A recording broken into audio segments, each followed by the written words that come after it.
ይህንን ቪዲዮ የቀረጸው ይህ ጋዜጠኛ ከ30 ዓመታት በኋላ ኢትዮጵያ ላይ ምን እግር ጣለው? ሌላ የተደበቀ ረሃብ ፍለጋ ወይስ የሚለውን ምክንያት ራሱ ይገልጸዋል። ያኔ ስመጣ ይላል ህይወት እንዲህ አይደለም የሚልና አካሄዱ ሞትን ለመዘገብ ሳይሆን ህይወትን ለመክተብ መሆኑን ይጠቁማል። ይህንን ጉዳይም እጅግ ጠቃሚና አስፈላጊ ይለዋል እንዲህ በማለት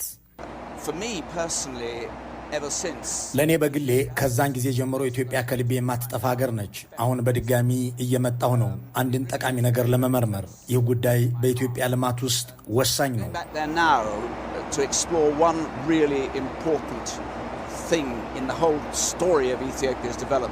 ይህ ከዚህ ቀደም የኢትዮጵያውያንን ሞት ለመዘገብ ወደ ኢትዮጵያ የተጓዘ ጋዜጠኛ በዚህ ወቅት ደግሞ ኢትዮጵያ የምሄደው አንድ ወሳኝ ነው ያለውን ደግሞም ከአገሩ ጋር አነጻጽሮ የተደመመበትን ጉዳይ ሊዘግብ መሆኑን ያብራራል። ጆናታን ወደ ኢትዮጵያ የሄደው እሱ የቀረጸውን ቪዲዮ ለህዝብ አሳይተውና ህዝብን አነሳስተው መንግስት የሆኑት የደርግ ሰዎች ከስልጣን ከተወገዱ ከ15 ዓመታት በኋላ እሱ ዘገባውን ሲሰራ የዩኒቨርሲቲ ተማሪ የነበሩትን መለስ ዜናዊን ለስልጣን ያበቃው ግንቦት 20 ለ15 ዓመታት ከተከበረ ማግስት በሁለተኛው ወር ነሐሴ 1998 ዓ.ም ነበር።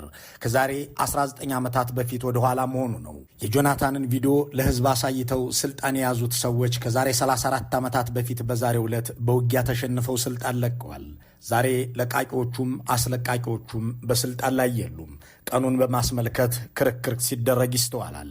መታሰብ አለበት የለበትም የሚለው ውይይት በየዓመቱ የሚካሄድ ነው። ኢሰፓና የተሸናፊዎቹ ወገን ሰዎችን በብሔራቸው ምክንያት ምርር አድርገው የሚጠሉ ግንቦት 20 የመንግስት ለውጥ የተደረገበት ነው የሚለውንም ለመቀበል ሲቸግራቸው ይስተዋላል።